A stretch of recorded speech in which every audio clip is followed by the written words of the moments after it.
परिसीमन पर बवाल, ग्राम पंचायतों का दर्जा बनाए रखने की मांग को लेकर ग्रामीणों का विरोध प्रदर्शन, रैली निकालकर तहसीलदार को सौंपा ज्ञापन। निकाय चुनाव से पहले नगर पालिकाओं के परिसीमन के मुद्दे पर धरना प्रदर्शन शुरू हो गए हैं। चिड़ाव में आज ओस्टू, अड़ुका, सही कला, खेमुखी ढाणी और डालमे की ढाणी के ग्रामीणों ने बैठक कर नगर पालिका में शामिल किए जाने का विरोध किया। बापू बाजार में आयोजित बैठक में शामिल ग्रामीणों ने ग्राम पंचायतों का दर्जा बनाए रखने की मांग को लेकर रैली निकाली और तहसीलदार को ज्ञापन सौंपा। विरोध प्रदर्शन में शामिल ओस्टू सरपंच एडवोकेट विनोद डांगी ग्रामीणों ने बताया कि ग्राम पंचायतों को नगर पालिका में शामिल किए जाने का प्रस्ताव अव्यवहारिक है, जिसे स्वीकार नहीं किया जा सकता। उधर ग्रामीणों का कहना है कि वे अपनी ग्राम पंचायत का दर्जा छीनने नहीं दे सकते और मांगों पर सहमति नहीं बन सकती, तो इसके लिए सड़क से संसद तक आंदोलन किया जाएगा। बैठक को संबोधित करते हुए एडवोकेट विनोद डांगी ने कहा कि राज्य सरकार अफसाई के दम पर मनमर्जी से पंचायतों और वार्डों का सीमांकन करवा रही है। इसमें कई जगह वार्डों को आकार को अव्यवहारिक रूप से छोटा अथवा बड़ा कर दिया गया और जनसंख्या भी कम ज्यादा की गई।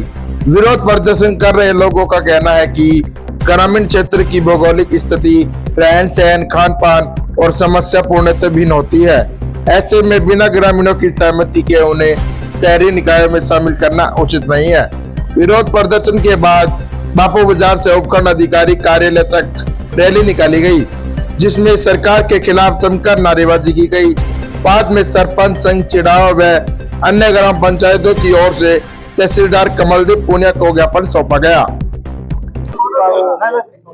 ये सरपंच संघ पंचायत समिति चिड़ावा, पंचायत समिति चिड़ावा के सही कला, खेमुखी ढाणी, ओस्टू, इन सभी गांवों को ग्राम पंचायत, इन सभी गांवों की ग्राम पंचायतों का अस्तित्व मिटाकर नगर पालिका में जोड़ दिया गया, जिसका सरपंच संघ चिड़ावा, पंचायत समिति चिड़ावा जिसका विरोध करता है। जो चिड़ावा नगर पालिका है उस क्षेत्र का विकास नहीं हो पा रहा है। इन गांवों की सीमा 10-10 किलोमीटर दूर है। ओस्टू की सीमा मेरे गांव के पास लगती है, तो यहाँ से करीब 10 किलोमीटर दूर है, वहाँ आबादी बसी हुई है। जो भौतिक सुख सुविधाएं जो जनता के लिए होनी चाहिए वो नगर पालिका अपने क्षेत्र में नहीं करवा पा रही है। 10 किलोमीटर दूर इनके पास सड़क, चिकित्सा सुविधा और जो आधारभूत सुविधा है उनको वहां तक पहुंचाना असंभव है। जनता की पीड़ा है, हम जनता के साथ है। इसलिए यहाँ सरकार के खिलाफ जो तुगलकी फरमान जारी हुआ उसका विरोध करने के लिए सरपंच संघ आ गया है।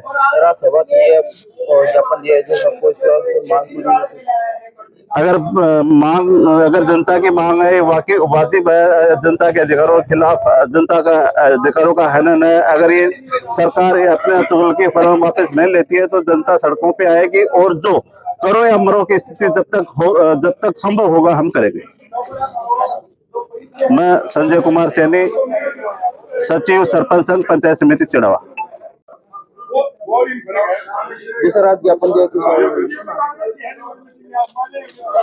हाँ जी, हमने राज्य सरकार द्वारा गलत अव्यवहारिक तरीके से ग्राम पंचायत ओस्टू और चिड़ावा के आसपास की 2-3 पंचायतों को और गलत रूप से नगर पालिका क्षेत्र में शामिल करने का निर्णय जो किया है उसका हम सब लोग विरोध करते हैं। मैं ग्राम पंचायत ओस्टू का सरपंच हूँ, विनोद डांगी नाम है मेरा। सबसे बड़ी बात यह है कि ओस्टू ग्राम पंचायत का जो परिधि क्षेत्रफल है वो 18,000 बीघा का है और सारे लोग जो जनता है, आधे से ज्यादा जनता खेतों में बसती है। जहां तक नगर पालिका के द्वारा किसी प्रकार की योजना का पहुंचना बहुत असंभव है, हो ही नहीं सकता। ग्राम पंचायत के जरिए उन खेतों में बसने वाली पब्लिक के लिए ग्रेवल सड़कों के मार्फत और अन्य पंचायती राज, राजस्थान पंचायती राज और केंद्र सरकार के द्वारा जो सीधा पैसा आता है उनके मार्फत ग्राम पंचायत विकास कराने में सक्षम है। जो योजनाएं नगर पालिका में बिल्कुल समाप्त हो जाएंगी। पानी के क्षेत्र में जब पीएचडी डिपार्टमेंट और ग्राम पंचायत दोनों एम्पावर्ड हैं, जबकि नगर पालिका के में शामिल होने के बाद नगर पालिका खुद तो कर ही नहीं सकती, अकेले पीएचडी बचेगी तो इतनी पब्लिक का और काम कैसे होगा।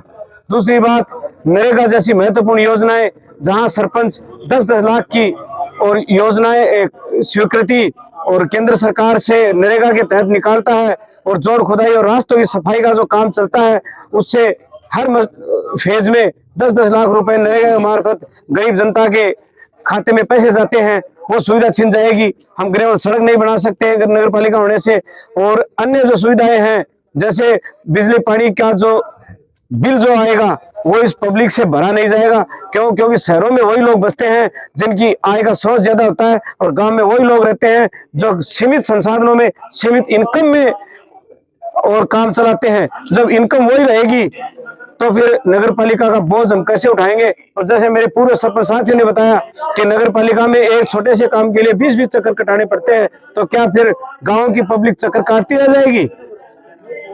इसलिए ये सरकार से हम पुरजोर मांग करते हैं कि वापस लिया जाए ये आदेश, और हमें ग्राम पंचायत रहने दिया जाए, जिससे कि हम हमारा जो विकास है पंचायत के मार्फत कर सके। जिला परिषद हमें पैसा देती है, पंचायत समिति पैसा देती है, पंचायती राज पैसा देता है, खुद ग्राम पंचायत पैसा लगाती है। ये सारे विकास कार्य के स्रोत बंद हो जाएंगे और अकेले नगर पालिका में मर्ज हो जाएंगे। तो नगर पालिका में 1,45,000 लोग पहले से हैं और इसकी ग्रेड है वो सी है, तो ये क्या भला कर देंगे। इसलिए ये गलत फैसला है सरकार का, और सभी गांव के लोग इसका विरोध करते हैं। है जी, इसके बाद में हम हमारे वापस गांव जाएंगे, गांव के लोगों से और अन्य गांव के सरपंचों से सबसे संपर्क करके आगे की रणनीति बनाएंगे, और इस बात को हम ध्यान में रखेंगे कि जिन लोगों ने आदेश करवाया है, और हम इस गांव से अपील करते हैं कि वो चाय पानी के लिए भी गांव में नहीं घुसे। किसी की ब्याह शादी के समारोह में भी उनके ऊपर कीचड़ फेंक दिया जाएगा और मौत मैयत में भी उनको बेइज्जती करके निकाला जाएगा। ये बात उनके ध्यान में रहनी चाहिए। इस साजिश के पीछे जो लोग लगे हुए हैं ना, उनको उनका जवाब चुनाव के टाइम मिल जाएगा।